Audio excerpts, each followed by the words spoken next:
নাহমাদুহু ওয়া নুসাল্লি আলা রাসূলিহিল কারীম আম্মা বা'দ। প্রিয় দর্শক, আজকে আমরা সংক্ষেপে সূরা ইয়াসিনের 63 থেকে 65 নং আয়াতের সংক্ষিপ্ত তরজমা জানব ইনশাআল্লাহ।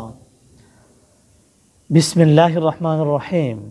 হাযিহি জাহান্নামুল্লাতী কুনতুম তুআদুন ইসলাউহাল ইয়াওমা বিমা কুনতুম তাকফুরুন আল ইয়াওমা নাখতিমু আলা আফওয়াহিহিম ওয়া তুকাল্লিমুনা আইদিহিম ওয়া তাশহাদু আরজুলুহুম বিমা কানু ইয়াকসিবুন।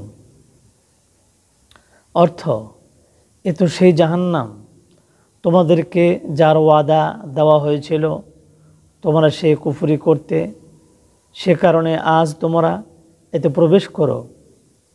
আজ আমি তাদের মুখে মোহর মেরে দেব এবং তাদের হাত আমার সাথে কথা বলবে ও তাদের পা সে সম্পর্কে সাক্ষ্য দেবে যা তারা অর্জন করত।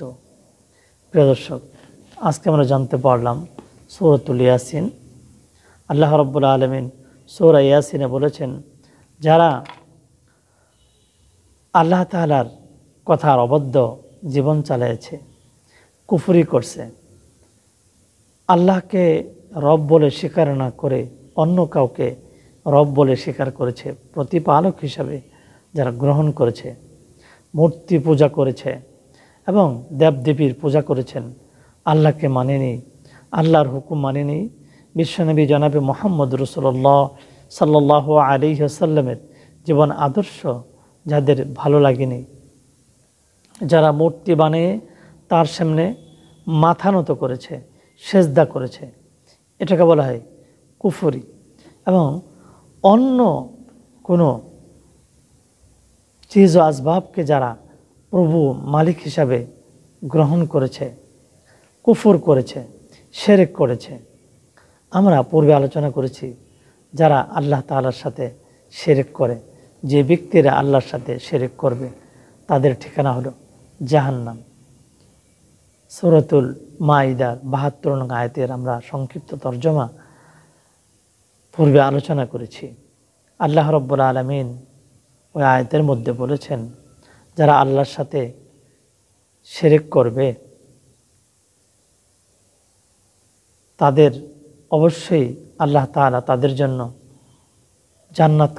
জান্নাতকে হারাম করে দিয়েছেন এবং তারা জাহান্নামী আর জালেমদের কোনো সাহায্যকারী নেই। প্রিয় দর্শক, তাহলে আজকে আমরা জানতে পারলাম সূরা ইয়াসিনে আল্লাহ তাআলা বললেন যে তাদেরকে হাসরের ময়দানে বলা হবে, তোমাদেরকে যে কথা বলা হয়েছিল তোমরা সেই কথাগুলো শোনো নেই, আল্লাহ তাআলার কথা শোনো নেই, তোমরা কুফরি করেছ, অন্য চিজ ও আসবাবকে তোমরা মালিক বলে স্বীকার করেছ, কুফর করেছ, সেজদা করেছ, মূর্তি বানিয়ে তার সামনে মাথা নত করেছ, গাছ পূজা করেছ, মাছ পূজা করেছ, সূর্য পূজা করেছ, পাথর পূজা করেছ এবং গাভীকে তোমরা পূজা করেছ, গবাদি পশু যে গাভী দুধ দেয় আমার হুকুমে তাকে তোমরা প্রভু হিসাবে মেনে নিয়েছ। এই ধরনের কাজ যারা করেছে, মূলত আল্লাহ রাব্বুল আলামিন তাদেরকে ইঙ্গিত করে এই সূরা ইয়াসিনের 63 থেকে 65 নং আয়াত পর্যন্ত আল্লাহ রাব্বুল আলামিন যারা কুফরি করেছেন তাদেরকে হুঁশিয়ারি জানিয়েছেন। তারা হাসরের ময়দানে আল্লাহ রাব্বুল আলামিনের সামনে দাঁড়িয়ে যখন তারা হিসাব দিবেন, আল্লাহ যখন তাদেরকে বলবেন, বিসমিল্লাহির রহমানির রহিম, ইকরা কিতাবাক কাফা বিনাফসিকাল ইয়াওমা আলাইকা হাসিবা। তোমরা তোমাদের জীবনের যে হিসাব, যে খাতা, যে পুস্তক, যে আমলনামা তোমাদেরকে দেওয়া হয়েছে সেটা পড়ো। তখন তারা পড়বে এবং দেখতে পারবে তারা কি করেছে।